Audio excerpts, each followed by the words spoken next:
Oh, actually, never mind. You're the first speaker. Okay, so Jyoti Ahmed, or Mahjabeen Ahmed, is a biotech major at Cal Poly Pomona, and she's going to be talking about what the difference between University of California, UC is, and the CSU, Cal State University. So I'm going to hand it over to her. So campuses, there are 10 UC campuses.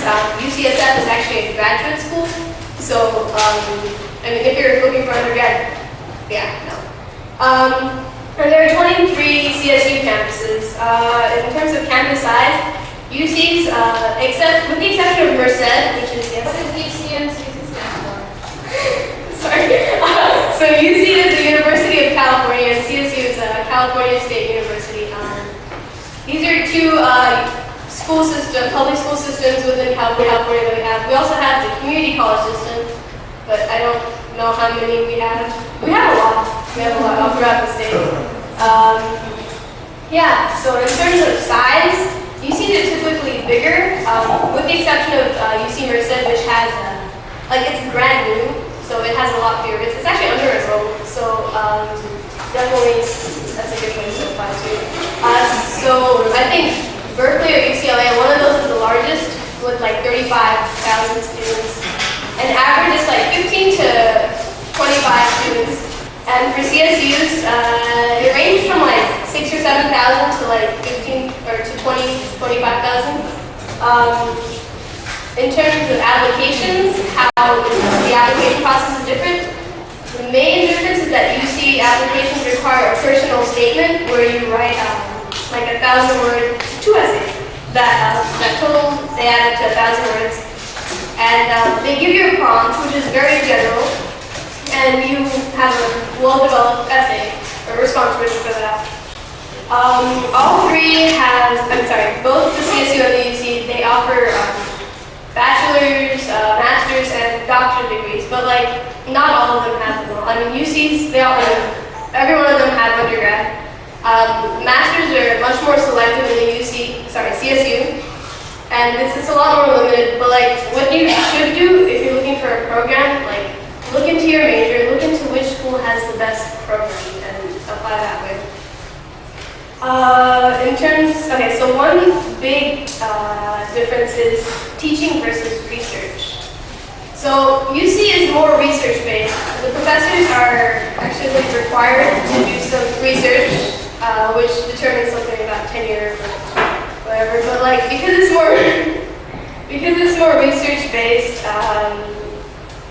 like their teaching is on the side. I mean, not that they don't prioritize it. They definitely do prioritize their teaching. And a lot of professors really like it when you go up to them and ask them questions. And but the CSUs, they don't have that research requirement. But the good thing about UC is that since they do that, you have a lot of opportunity to work with the professors in their research projects. And the last thing that I want to talk about is prestige in education.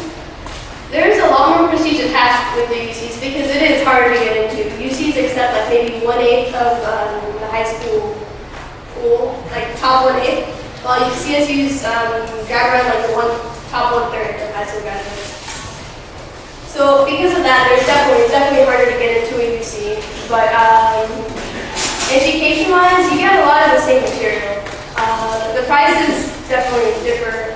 It's more expensive to go to a UC, which Zinnia will talk about later. But yeah, it's definitely harder to get into. But also, there's also connections that you can get from going to a UC.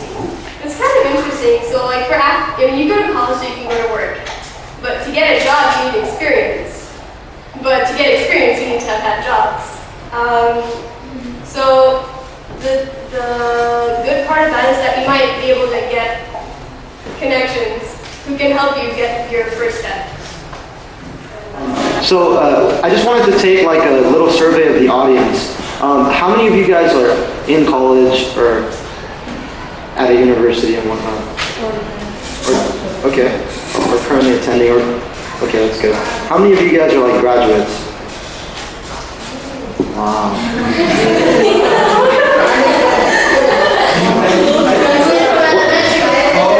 Graduates, all right. Huh? Culmination, okay. Look at this. He's got like SAT words.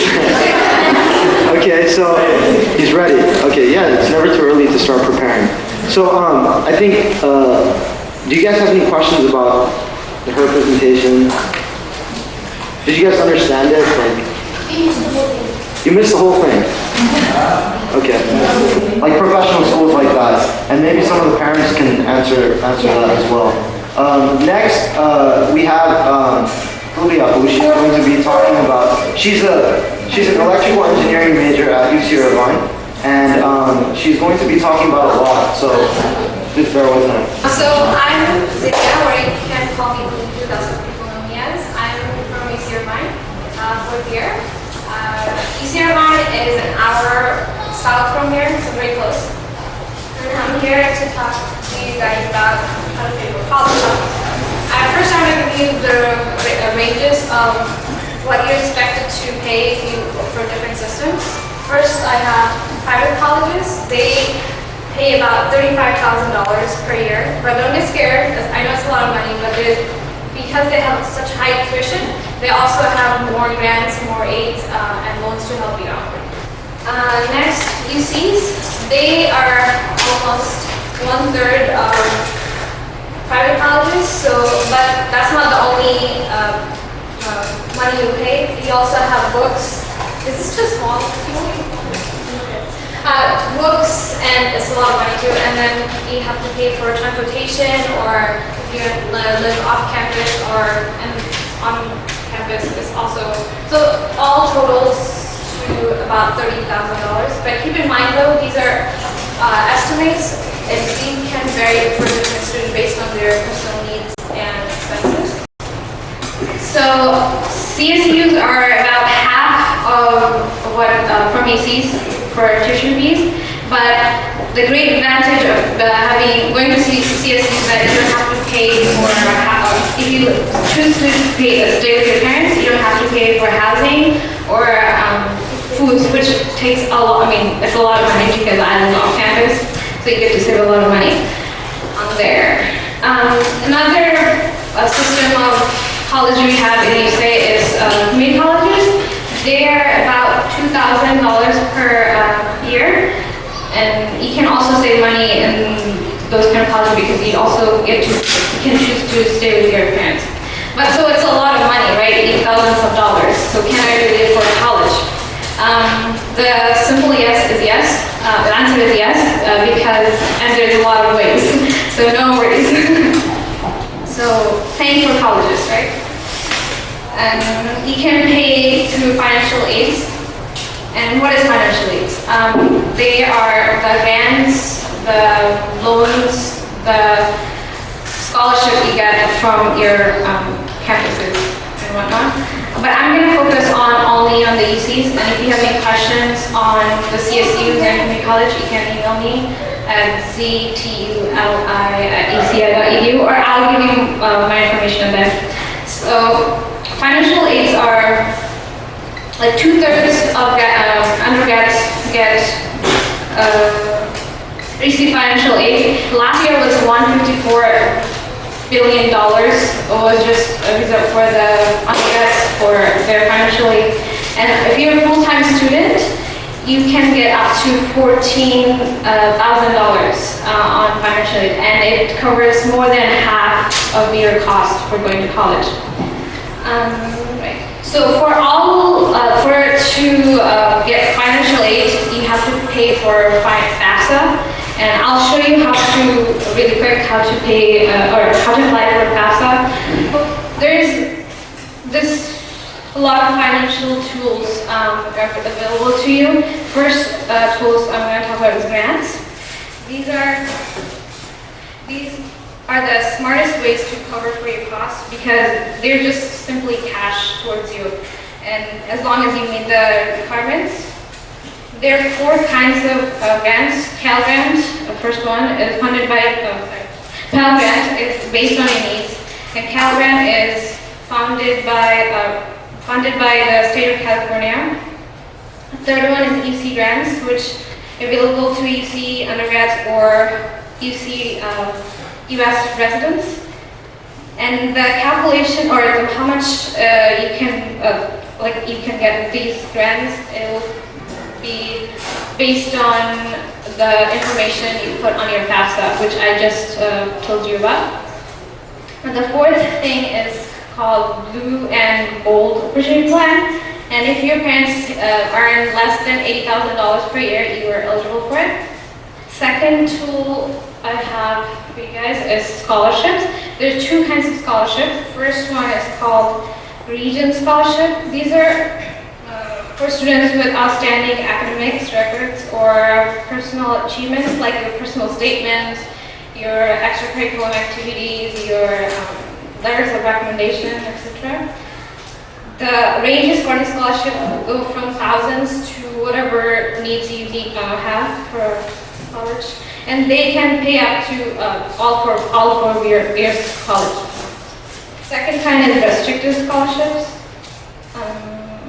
These are available only to students with specific backgrounds, academic interests, career objectives, and other criteria. I will show you some examples of what those restricted scholarships are. See how the first one is, you have to be healthcare and healthcare field. So all of these applies to like all specific areas and activities, because a lot of scholarships look for that extra curriculum. Check your campus clubs, the places you have worked.